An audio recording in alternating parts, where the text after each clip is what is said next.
ज्या लाडक्या बहिणींना आतापर्यंत सर्व रेग्युलर हप्ते आलेले होते, परंतु त्यांना फेब्रुवारी महिन्याचा हप्ता आलेला नव्हता, तर अशा महिलांना सुद्धा आज दिनांक 30 मार्च तर या दिवशी बहुतांश लाभार्थी महिलांच्या बँक खात्यामध्ये हा 1500 रुपयाचा सन्मान निधी हा त्यांच्या बँक खात्यामध्ये हा जमा होत आहे।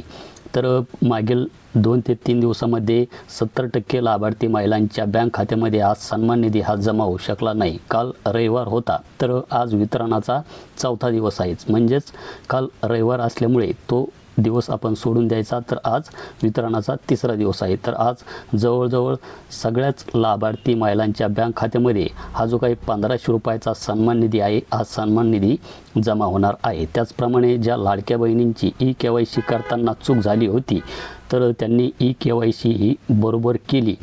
ई-KYC केल्याच्या नंतर सुद्धा या लाडक्या बहिणींना हे जे काही 1500 रुपये आहे, हे 1500 रुपये त्यांच्या बँक खात्यामध्ये जमा होत आहे। परंतु त्यांना जे काही राहिलेले मागील हप्ते आहे, हे मागील हप्ते त्यांना हे मिळणार नाही आणि त्यांना ते पैसेसुद्धा आलेले नाही।